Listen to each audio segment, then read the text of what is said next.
안녕하세요. 여러분은 내가 아닌 다른 사람의 인생을 얼마나 책임질 수 있다고 생각하시나요?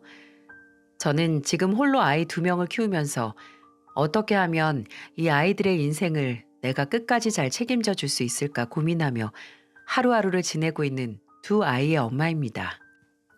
저의 짧은 인생은 참 굴곡이 많았는데요. 슬프고 힘들고 어려운 순간들이 매번 끊임없이 찾아왔는데 그 안에서 또 사랑과 행복과 감사를 느낄 수 있었던 시간들이 있어 지금을 버틸 수 있는 것 같습니다. 저는 천하의 고아로 자랐어요. 어린 시절 저를 키워주셨던 할머니 말에 의하면 저희 부모님은 두 분 다 돌아가셨다고 하더라고요. 부모님의 얼굴을 기억 속에 남기기도 전에 저는 혼자가 되었고 그 혼자가 된 저를 거둬주고 키워주신 건 저의 친할머니였습니다. 저는 부모의 사랑을 받진 못했지만 대신 저를 끔찍하게 생각하고 애틋하게 키워주셨던 할머니의 사랑은 참 많이 받고 자랐어요. 저도 그 어린 나이에 할머니가 없으면 난 정말 혼자구나라는 생각에 할머니가 잠깐만 외출을 하셔도 졸졸 따라다니곤 했었죠. 하지만 저는 혼자가 될 수밖에 없는 운명이었던 걸까요? 결국 할머니마저도 제가 초등학생 때 돌아가시고 말았어요. 아직도 기억이 나는 할머니의 마지막은 정말 잊혀지지 않는 것 같아요. 초등학교 3학년 겨울 학교를 마치고 집으로 돌아와서 할머니를 찾으며 화장실로 갔는데 그곳 바닥에 넘어져 쓰러져 있는 할머니를 발견하고 말았죠. 그 당시 형편이 어려워 핸드폰도 없었고 어린 나이에 어떻게 해야 할지 몰라 집 밖에 나가서 지나간 아주머니 한 분을 붙잡고 애원을 했습니다. 아줌마, 아줌마, 우리 할머니 좀 도와주세요. 할머니가 화장실에 쓰러졌는데 핸드폰이 없어요. 할머니가 눈을 안 떠요. 어떻게 해야 돼요? 제발 좀 도와주세요. 어머, 잠시만. 내가 신고해 줄게. 119 올 때까지 이 아줌마가 같이 기다려 줄 테니까 울지 말고 뚝. 엄마랑 아빠는 안 계시니? 엄마랑 아빠 없어요. 할머니만 계세요. 할머니가 안 움직이는데 어떻게 해요, 아줌마? 어, 우선 119 아저씨들 기다려보자. 괜찮으실 거야. 아주머니는 감사하게도 119에 신고를 해주셨고 할머니와 함께 병원으로 이송될 때까지 도와주셨습니다. 결국 할머니는 화장실 바닥에 넘어지면서 뇌출혈이 심해 돌아가셨고 저는 그때부터 정말로 천하의 고아가 되고 말았어요. 할머니마저 돌아가신 이후에는 누구도 저를 거둬줄 수 없어 저는 보육원으로 들어갈 수밖에 없었죠. 그곳에서도 참 험난한 시간뿐이었어요. 아이들 사이에 텃세가 심했고 그곳에서 한동안 왕따를 심하게 당해야 했거든요. 동네가 좁아 소문이 금방 퍼졌던 터라 이미 보육원 안에서는 제가 할머니를 죽인 것으로 소문이 나 있었어요. 그래서 아이들은 매일 저에게 할머니를 죽인 손녀라 손가락질하며 누구도 가까이 다가오려고 하지 않았어요. 야, 너 때문에 할머니 돌아가셨다며? 진짜 소름 끼쳐. 설마 우리까지 죽일 생각은 아니지? 미안한데 너랑 같이 있는 것만으로도 너무 무서우니까 제발 우리 보육원에서 나가줄래? 나 아니야. 내가 안 죽였어. 안 죽였단 말이야. 뻥치지 마. 이미 다 알고 있는데 왜 거짓말해? 역시 진짜 소름 끼치는 애구나, 너는. 나 아니라고. 내가 안 죽였다고. 보육원 언니 오빠들부터 시작해서 동생들 모두 저를 기피했고 사실을 잘 알고 있는 선생님들이 아무리 아니라고 해명을 해주고 저랑 잘 지내게 해주시려고 해도 한 번 각인된 저의 이미지는 바뀔 수 없었어요.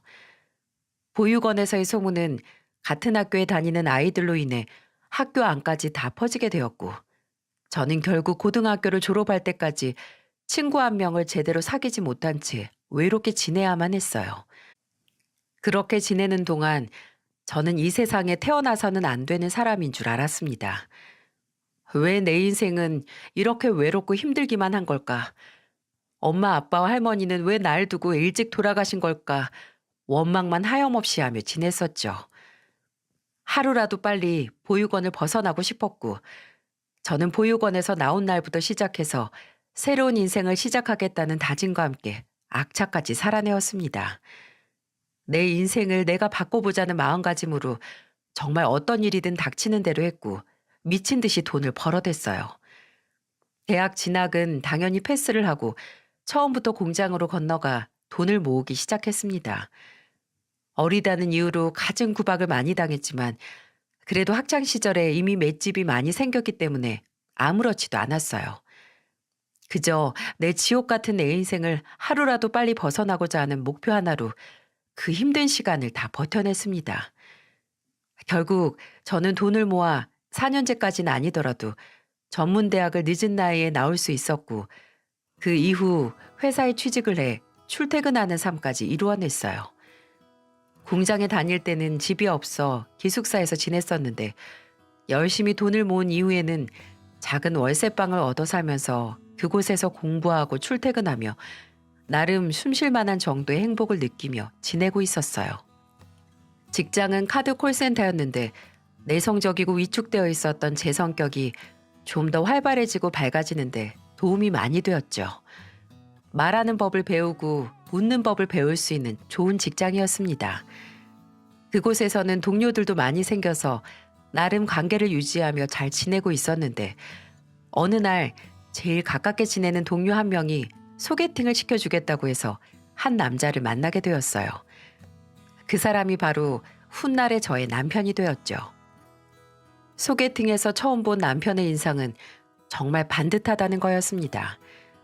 직업은 회사원이었는데 정말 깔끔하게 정장을 입고 나와서 누가 봐도 의수사원으로 보이는 듯한 다부진 모습이었어요.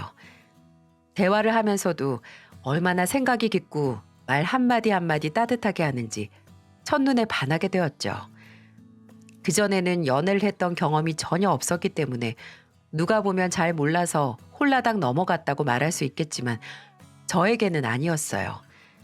정말로 지금까지 만나본 적 없는 세상에 둘도 없는 좋은 사람인 것이 느껴졌고 그날의 인상이 틀리지 않았다는 건 연애를 하면서 지속적으로 검증받을 수 있었고요. 남편은 한 번도 저한테 다른 사람에 대해 험담을 하거나 나쁘게 이야기한 적이 없었어요. 게다가 어른을 공경할 줄 아는 사람이었습니다. 언제나 길거리에 무거운 짐을 들고 있는 노인분들이 계시면 어디를 가든 본인이 가줄 수 있는 거리만큼은 꼭 가주려고 노력했어요. 이 사람과 연애를 하면서 제일 기억에 남았던 건 둘이서 데이트를 하고 있던 중에 갑자기 길거리에서 어떤 아저씨가 맥없이 쓰러지는 걸 보게 되었을 때가 있었습니다. 갑작스러운 상황에 저나 주변 사람들 모두가 다 당황을 하고 있는데 그때 망설임 없이 나서는 사람이 있었어요. 바로 당시에는 남자친구였던 저의 남편이었죠. 가자마자 인공호흡과 함께 심폐소생술을 하는데 모두가 다 걱정스러운 마음으로 보고 있었어요. 저는 얼른 119에 신고를 했고 이 사람은 계속해서 심폐소생술을 하면서 시간을 벌었습니다. 그때 다행히도 이 심폐소생술 덕에 그 남자는 살 수 있었고 119에서도 대처를 잘해줘서 고맙다며 남편에게 감사 인사까지 하더라고요. 그 이후에도 이 사람은 경찰서에서 공로상을 받을 정도로 정말 착하고 바르고 정의롭게 살았어요. 이런 사람이라면 내 인생도 배신하지 않고 끝까지 행복하게 해줄 수 있지 않을까 싶어 결혼까지 결심하게 되었죠. 저희 쪽은 인사드리러 갈 사람이 없어 시부모님 댁에만 찾아갔네요. 인사드리러 가기 전까지 얼마나 떨렸는지 모릅니다. 사실 부모도 없고 누구 하나 결혼식장에 부를 사람 없이 혼자인 저를 어떤 시부모님이 반겨줄까 싶었거든요. 걱정스러운 마음에 몇 번이나 남편에게 말했더니 꼭 저에게 이렇게 이야기를 해주더라고요. 나 진짜 자기 부모님께 인사드리러 가는 거 무섭고 떨려. 나 같은 고아 만나는 걸 어느 부모님이 좋아하시겠어. 나 같아도 허락이 안 될 것 같아. 세상에 버림받고 사랑받지 못하고 큰 사람한테 내 자식 보내는 거 불안하고 싫을 것 같아. 자기야, 걱정하지 마. 우리 부모님은 분명히 자기를 좋아하실 거야. 내가 얼마나 자랑을 했는데. 그리고 고아인 게 뭐 어때서? 당신 나랑 결혼하면 고아 아니야. 앞으로 내 부모님이 당신 부모님인데? 그리고 왜 당신이 버림받아? 내가 그런 소리 하지 말랬지. 당신은 오히려 택함을 받은 사람이야. 더 단단하게 만들어지고 작은 사랑에도 감격할 줄 아는 훌륭한 사람으로 만들기 위해 택해진 사람이라고. 그러니까 그런 소리 하지 마. 그리고 그동안 충분히 누리지 못했던 사랑도 행복도 나랑 우리 가족이 다 줄 거야. 다 채워줄게. 그러니까 걱정하지 마. 무서워하지도 말고. 따뜻한 말로 또 한 번 저를 위로해주는 남편의 말에 저는 용기 내어 인사를 드리러 갔습니다.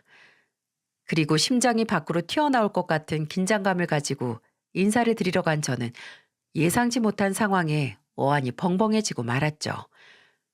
어떤 반응이 나올지 몰라 잔뜩 움츠리고 있던 저는 예비 시부모님 댁으로 들어서는 순간 완전히 굳어버리고 말았어요. 왜냐하면 시어머니 되실 분이 저를 보자마자 꽉 껴안아 주셨거든요. 아이고, 오느라 고생 많았어요. 세상에 몸 찬 것 좀 봐. 우리 아들한테 얘기 많이 들었어요. 세상에, 이렇게 곱고 예쁜데 그동안 얼마나 외롭고 힘들었을까. 이제 걱정하지 말아요. 우리가 있으니까. 여기에 이제 엄마 아빠 다 있다고 생각하고 살아요. 알았지? 집 안에 들어가자마자 인사도 제대로 드리기도 전에 이미 저를 며느리로 생각하고 말씀해 주시는 그 따뜻한 소리에 저는 상상조차 하지 못했었던 엄마의 품이라는 걸 느낄 수 있었고 그 자리에서 오열을 하고 말았습니다. 어머니, 정말 감사합니다. 감사합니다, 어머니. 이렇게 절 받아주실 줄 몰랐어요. 저를 내치셔도 당연하다고 생각했었는데 이렇게 따뜻하게 맞이해 주셔서 정말 감사합니다. 아이고, 우리가 이 예쁜 며느리를 왜 내쳐요? 우리 정길이가 어찌나 집에만 오면 자랑을 하는지 내가 우리 며느리 만나기도 전에 얼굴을 다 외웠다니까. 우리는 정길이를 믿어요. 그래서 정길이가 좋다고 하는 사람도 의심할 여지가 없다는 걸 너무 잘 알아요. 그러니까 둘이서 정말 서로 의지하면서 사랑해주면서 살아봐요. 그 뒤에는 우리가 있다는 거 잊지 말고 힘들면 언제든 기대요. 알았죠? 네, 어머니 감사합니다. 정말 감사합니다. 저는 시댁에 들어가기 전만 해도 TV로 경험한 시어머니들은 하나같이 다 10월드로 며느리를 힘들게 하고 고통스럽게 하는 존재라 정말 걱정이 컸었는데 이렇게 저를 따뜻하게 맞이해 주시는 시어머니를 보면서 다시 한번 저의 남편을 만난 것에 대해 깊은 감사를 하게 되었어요. 그리고 우리 남편의 성품이 그냥 만들어진 것이 아니라는 것 또한 알 수 있었고요. 이 만남을 통해 저는 정말 복받은 사람이라는 걸 처음 생각해 보게 되었던 것 같습니다. 이 집은 시부모님뿐만 아니라 시누이도 있었는데 이 사람도 참 좋은 사람이었어요. 언니, 우리 집에 들어온 거 환영해요. 내가 진짜 오빠만 있고 언니가 없어서 정말 아쉬웠는데 우리 앞으로 친하게 지내봐요. 같이 쇼핑도 하고 맛있는 것도 많이 찾아다니면서 나랑 좀 놀아주세요. 오빠가 언니랑 저랑 나이 차이 1살밖에 안 나도 깍듯이 언니로 모시라고 하는데 전 오히려 더 친구처럼 편하게 지내고 싶어요. 그러니까 언니도 저 편하게 대해주세요. 가끔 오빠 몰래 용돈 찔러주시면 더 좋고요. 야, 너 내가 니네 언니한테 잘하라고 했다. 몰래 용돈 받기만 해. 그래. 아유, 얘도 참. 직장 다닌 다 큰 어른이 용돈 타령이나 하고 너도 참 양심이 없다. 우리 아가 괜히 난처하게 하지 말고 나중에 조카 생기면 네가 용돈 줄 생각이나 해. 저를 편하게 만들어주려는 신우이의 농담에 저희 시어머니는 또 저를 감싸며 훈훈한 분위기가 만들어졌어요. 이 첫 만남으로 얼마나 제가 행복했는지 아마 이 사람들은 다 알지도 못할 겁니다. 그렇게 저희는 행복하게 결혼을 할 수 있었고, 결혼식은 시부모님이 또 저를 배려해 주셔서 시계 부를 지인이 없다는 사정을 헤아려 주셔서 가까운 가족끼리만 불러 조촐하게 할 수 있도록 해 주셨어요.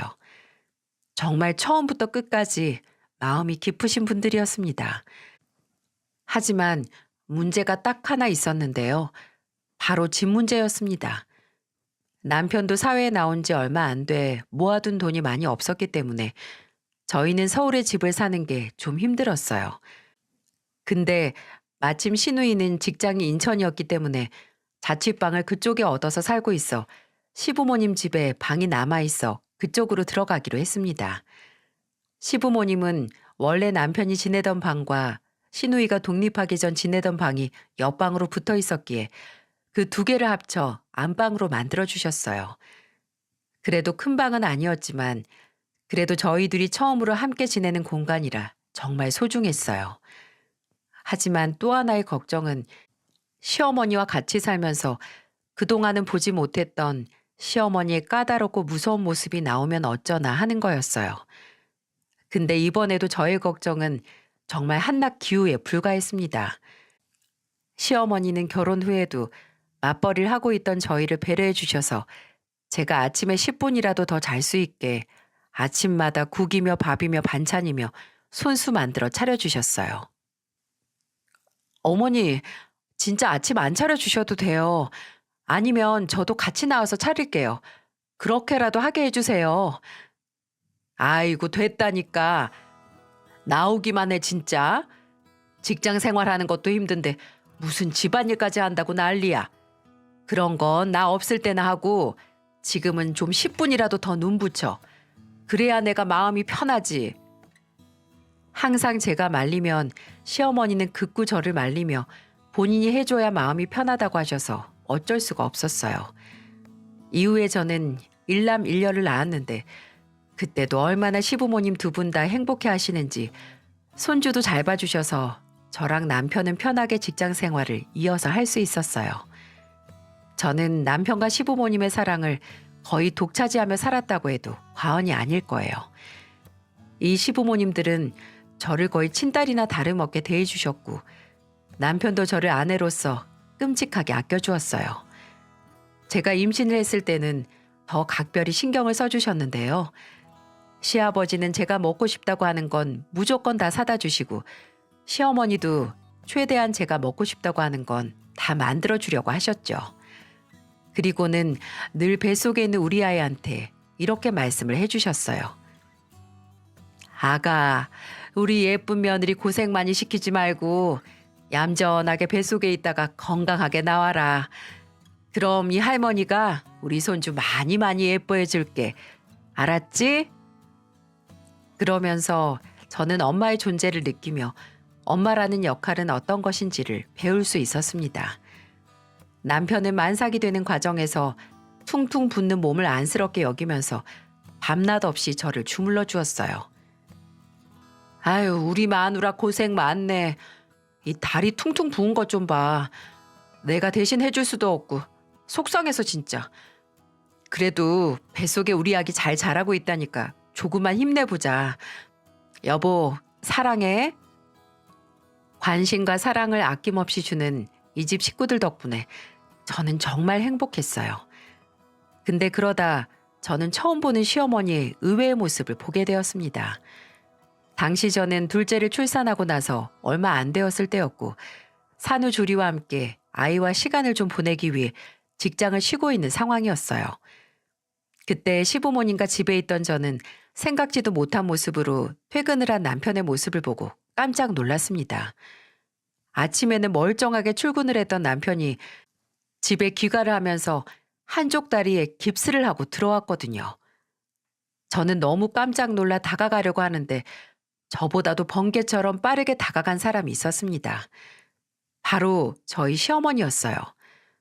어머니는 많이 놀라셨는지 남편을 보자마자 달려가 무슨 일인지 물으셨죠. 아니, 이게 무슨 꼴이야? 다리 깁스는 왜 한 거냐? 어? 어쩌다 그랬어? 오늘 사내 축구하다가 내가 모르고 발을 헛디뎌서 좀 넘어졌어요. 가볍게 금 갔다고 하는데 다리 통깁스 해야 한다고 해서 이 꼴로 왔네요. 죄송해요. 엄마 놀라셨죠? 아이고, 어쩌다가 조심을 했어야지. 그러니까 무슨 축구를 한다고. 아유, 속상해서 원. 이게 무슨 꼴이냐, 정말. 시어머니는 저보다도 더 속상해 하시며 남편의 다리를 안쓰럽게 만지셨어요. 가볍게 금간 거라 얼마 안 있은 풀 깁스였지만 유독 저희 시어머니는 마음 아파하셨죠. 사실 이런 데에는 다 속사정이 있었어요. 결혼하고 나서 나중에 들은 이야기인데 남편은 사실 중학생 때 잠깐 죽을 뻔한 고비를 넘긴 적이 있었다고 하더라고요. 당시 저희 시부모님은 저희처럼 맞벌이로 일을 하고 계실 때였는데 저희 남편은 항상 집에 돌아오면 손수 밥을 차려서 동생 끼니를 챙기고 같이 숙제도 하며 집을 지켰다고 해요. 언제나 잘해왔던 아들이었기에 마음 놓고 시누이를 남편에게 맡기고 일을 하실 수 있었는데 어느 날 사건이 하나 터지고 만 겁니다. 그날도 남편과 시누이는 하교 후에 집으로 돌아왔는데 시누이가 그날따라 과자가 먹고 싶다고 잠깐 다시 나가서 과자 좀 사오라고 조르는 통에 둘이 나갔다고 해요. 둘이서 슈퍼까지 잘 갔고 과자도 잘 샀는데 사고는 집으로 돌아오는 길에 터지고 말았습니다. 슈퍼 앞쪽에서 기다리고 있던 시누이는 남편이 계산을 하고 나오는 동안 길거리에 돌아다니는 고양이를 보겠다며 도로 쪽으로 나갔고 주변을 살피지 못한 채 바닥에 쭈그려 앉아있는 시누이를 발견하지 못한 승용차 한 대가 쭉 직진을 하고 있었어요. 그걸 계산을 하고 나오던 남편이 발견하게 되었고 생각해 볼 겨를도 없이 차에 치이기 직전인 동생에게로 가서 감싸 안고는 그대로 차에 치이고 말았죠. 다행히 빠르게 달려오진 않았지만 동생을 쭈그려 안으면서 머리가 차에 정통으로 맞아 그 자리에서 남편은 쓰러졌답니다. 남편의 희생으로 시누이는 별로 다치지 않았지만 문제는 남편이 피를 너무 많이 쏟아서 곧바로 병원으로 갔음에도 한동안 의식을 찾기 어려웠다고 해요. 그때 정말 시어머니가 둘만 집에 있게 한 걸 후회하고 동생을 지키겠다고 자신의 몸을 내던진 중학생 아들이 얼마나 가슴에 박혀버렸는지 그때부터는 너무나 애틋해져서 애지중지 키우게 되었다고 하시네요. 그 이야기를 해주실 때 시어머니는 정말 많이 우셨습니다. 내가 정말 어떤 마음으로 지금까지 우리 아들을 키웠는지 아니? 어디 내놨다가 또 다쳐서 들어오진 않을까? 이번엔 진짜 또 잃게 되는 건 아닐까? 정말 노심초사하며 살았다. 그러니까 아가, 우리 아들 많이 좀 챙겨줘. 우리는 너한테 잘할게. 그러니까 너는 우리 돌볼 필요도 없다. 그냥 우리 아들하고만 행복하게 오래오래 살아줘. 알았지? 라고 울면서 말씀하시던 분이셨어요. 그러니 아들이 다쳐서 통깁스를 하고 왔을 때 얼마나 놀라셨을까요? 그때 시어머니는 남편이 부담스러워서 그만하라고 할 때까지 옆에 졸졸 따라다니면서 케어를 해주셨어요. 근데 저는 또 그 마음이 이해가 가더라고요. 아마도 엄마 아빠처럼 할머니를 잃게 될까봐 어디든 따라다녔던 저의 마음과 같은 마음이었겠죠. 근데 정말 아들에게 약간 집착 같은 모습도 보이시는 듯 했어요. 왜냐하면 남편을 케어하는 수준이 점점 선을 넘어가려 했었거든요. 아들, 엄마가 출근시켜줄게. 퇴근 때까지 밑에서 기다릴 거니까 퇴근하자마자 밑으로 내려와. 알았지? 네?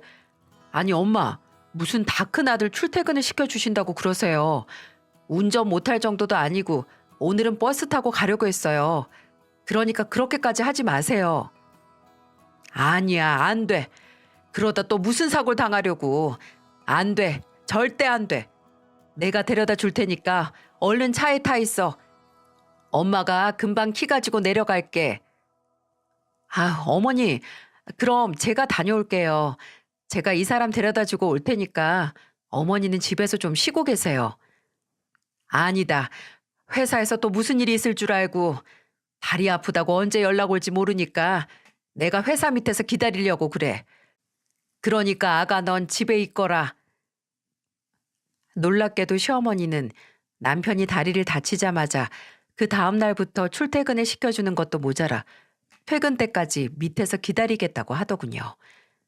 그날 온 가족이 말리지 않았다면 시어머니는 아마도 깁스를 풀 때까지 그렇게 하셨을지 모릅니다.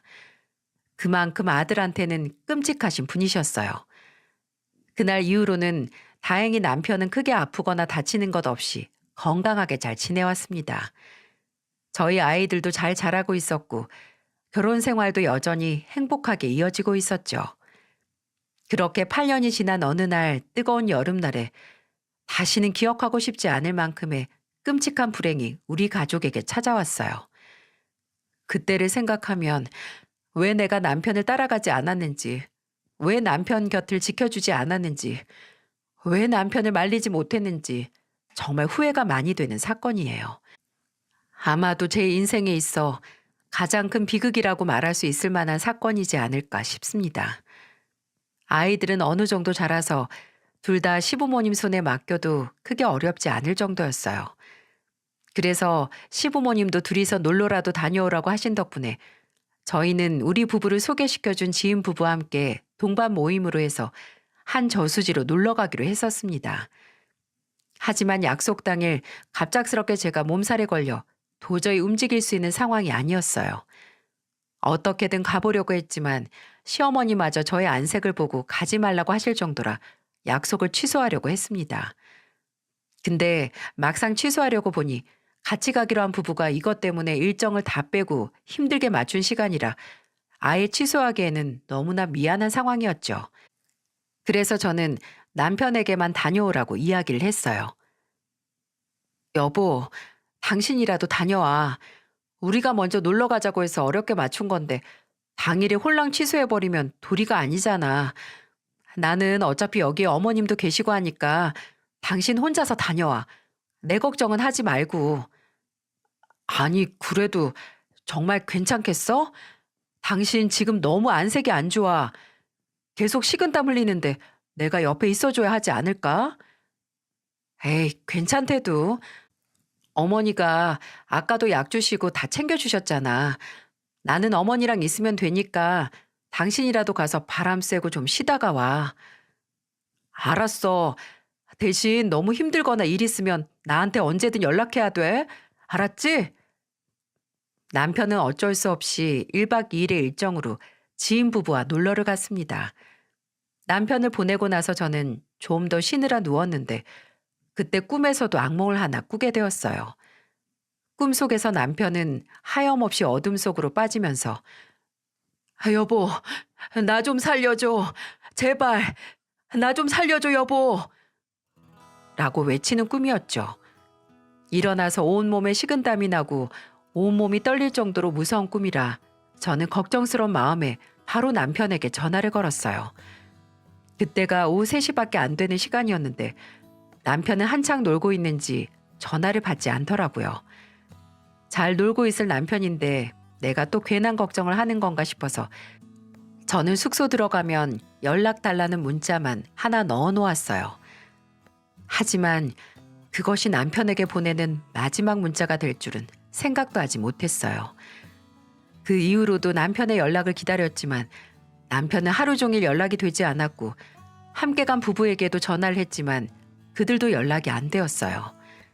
그러다 갑자기 그 부부 중 남편이었던 경수 아빠에게서 전화가 왔고 저는 그 전화를 받고는 거의 실신을 할 뻔했습니다. 재수 씨, 여기 땡땡병원인데 당장 좀 와야 할 것 같아요. 네? 무슨 일인데요? 그게 정길이가 물에 빠진 사람을 구하다가 우선 빨리 좀 오세요. 빨리요. 말을 잇지 못하는 상대방을 보면서 저는 불안한 마음으로 시부모님을 모시고 병원으로 향했어요. 그때 저는 몸이 다 회복되지 못한 상황이었기 때문에 아픈 몸을 이끌고 갔고 힘들게 달려간 병원에서 본 남편은 이미 싸늘하게 식은 채로 흰 천에 덮여 있었어요. 이게 무슨 일이야? 정길아, 정길아? 일어나 봐라, 내 아들 정길아. 왜 그래? 너 왜 여기 누워 있어? 안 돼. 제발 일어나. 일어나, 정길아.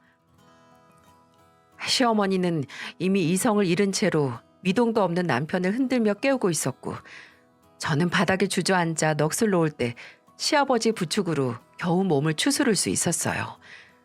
저는 차갑게 식은 채로 누워있는 남편을 보면서 정말 미치는 줄 알았습니다. 아침에 나갈 때까지만 해도 사랑해 여보, 푹 쉬고 있으면 내일 내가 들어올 때 맛있는 거 사올게. 기다리고 있어. 라고 말했던 남편이었는데 이렇게 누워있는 걸 보니 믿을 수가 없더라고요. 정말로 정신이 나가서 미쳐버리는 줄만 알았어요. 어느 정도 이성이 돌아오니 그제서야 눈물이 미친 듯이 나기 시작했습니다.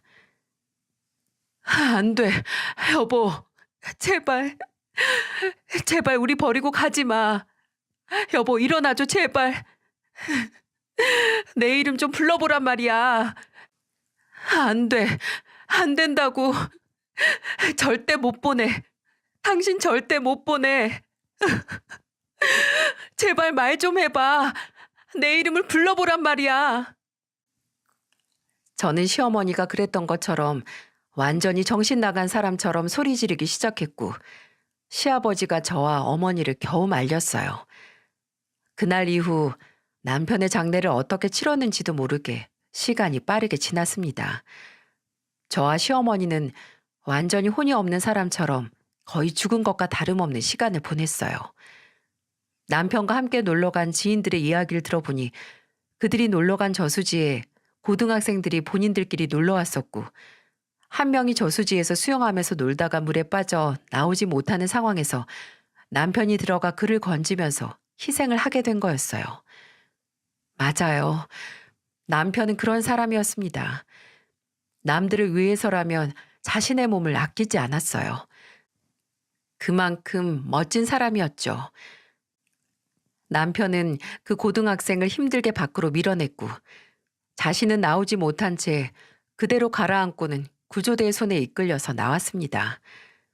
장례 이후 남편의 유품을 정리하면서 핸드폰과 일기장을 봤는데, 그때 또 한 번 저는 거기에서 마음이 무너지고 말았어요. 남편의 핸드폰 안에는 저와 아이들 그리고 시부모님의 사진으로만 가득했어요. 하다못해 자신 혼자 찍은 사진 한 장 없더라고요. 그만큼 남편은 가족들만 생각했던 사람이었어요. 그리고 남편이 평소에 잘 쓰고 다녔던 다이어리를 살펴보고 나서 저는 거기에서 숨도 못 쉴 만큼 울어야 했습니다. 왜냐하면 거기에서도 남편은 온통 저희 이야기뿐이었거든요. 평소에는 남편의 프라이버시를 지켜주기 위해 읽지 않았었는데, 마지막 가는 길에 읽어보니 왜 진작 읽어보지 않았을까, 읽고 왜 위로해주지 못했을까 후회가 물밀듯이 밀려오더군요. 남편의 일기장 내용은 이러했습니다. 3월 12일, 부장과 또 트러블이 있었다. 나만 보면 못마땅해서 시비를 거는데 싸울 수가 없다. 여기에서 부장과 사이가 틀어지면 다른 부서로 이동해야 하는데, 그럼 우리 아내나 애들한테 줄 수 있는 생활비가 줄어들어서 안 된다. 좀만 더 버티자. 돈 열심히 벌어서 내 사업장 하나 따로 내면 그때는 정말 원 없이 우리 아내 호강시켜 줄 수 있으니까. 5월 24일, 자고 있는 아내의 모습을 보니 너무 예쁘다. 어쩌면 이렇게 매일 봐도 예쁜 걸까? 이 사람은 나한테 선물이 확실하다. 이 사람은 내가 자기 선물이라고 하는데 절대 아니다. 오히려 이 사람을 만난 게 나한테 행운이고 선물이다. 그러니까 행복하게 해주자. 이 마음 변하지 말자. 처음부터 끝까지 본 남편의 일기장에는 저와 아이들 이야기로 가득했습니다. 다시 한번 내가 얼마나 이 사람한테 사랑받고 살았는지를 알 수 있었죠. 하지만 이 행운이 떠나가니 또다시 저에게 불행이 찾아오더라고요. 이건 정말 생각지도 못한 일이었습니다. 아들을 잃은 시어머니는 그날부터 변하기 시작하셨어요. 내 아들 잡아먹은 년, 황천길로 보낸 년, 다 너 때문이야. 이게 다 너 때문이라고. 네가 죽었어야지. 내 아들 대신에 네가 죽었어야지. 내 아들이 너한테 어떻게 했는데. 나가. 당장 나가. 꼴도 보기 싫어. 당신 정말 왜 그래?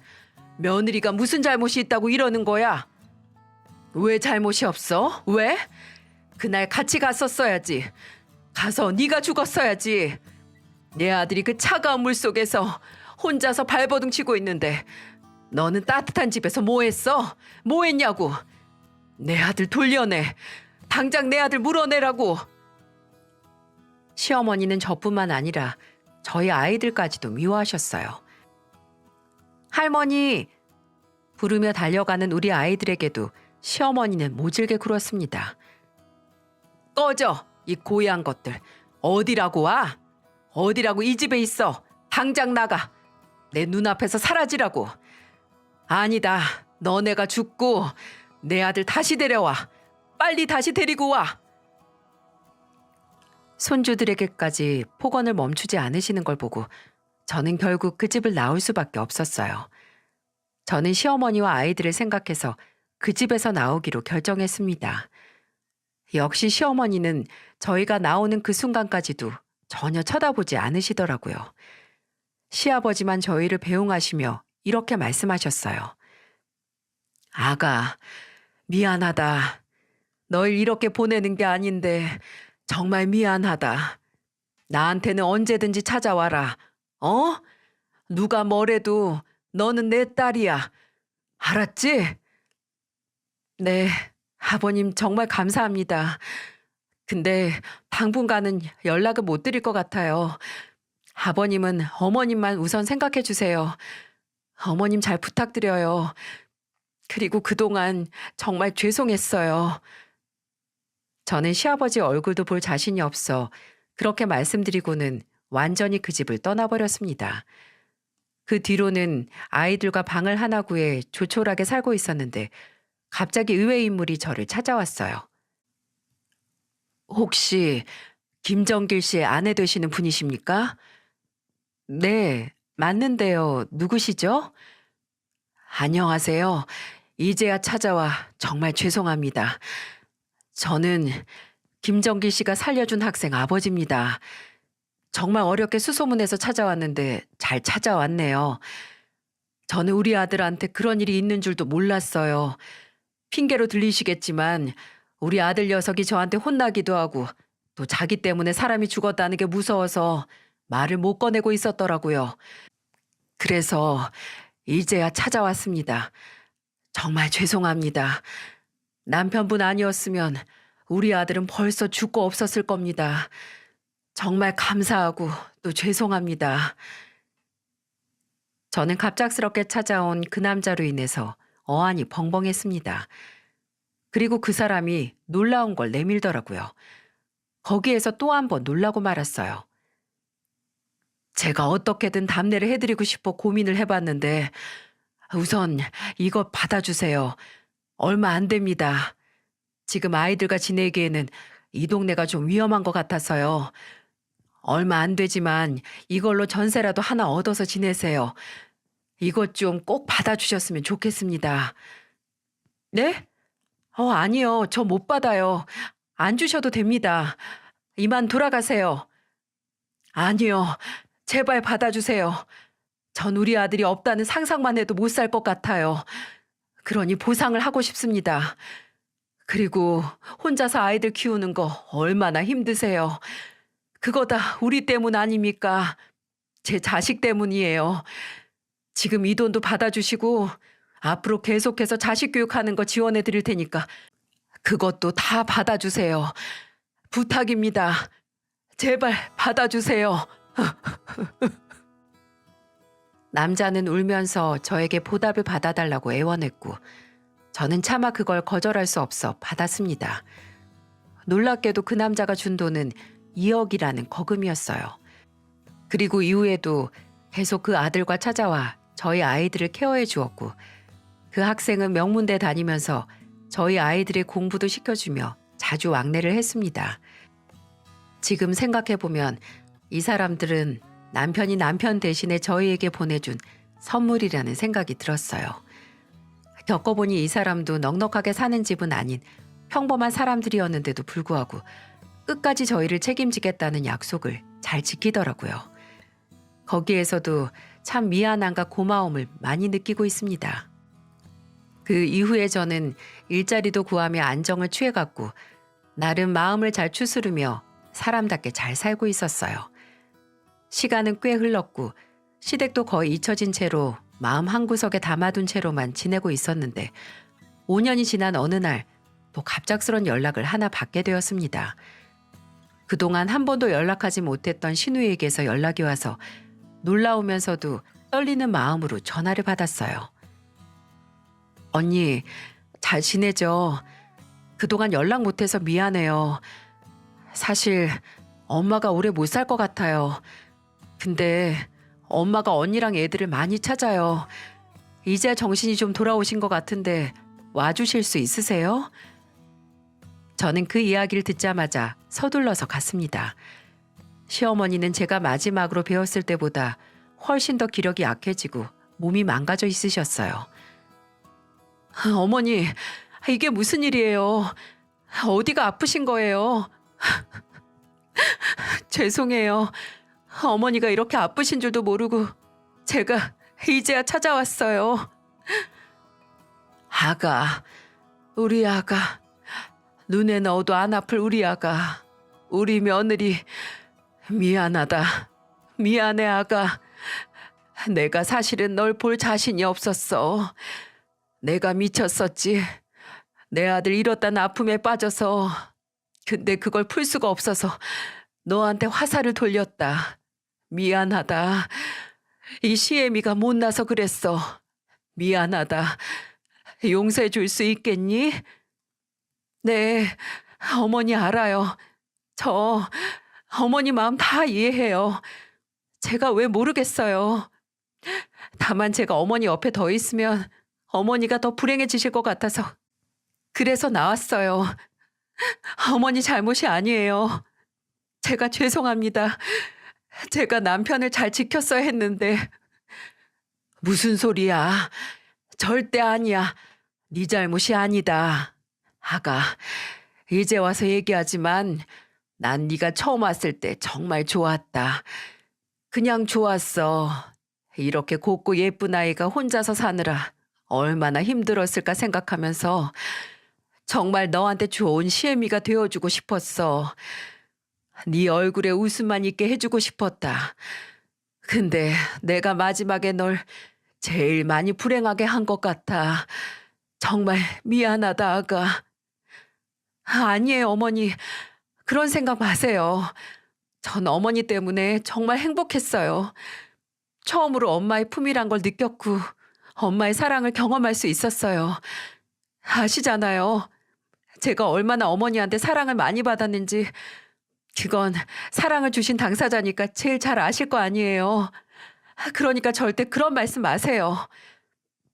고맙다. 정말 고마워, 내 딸. 고맙다, 내 딸아.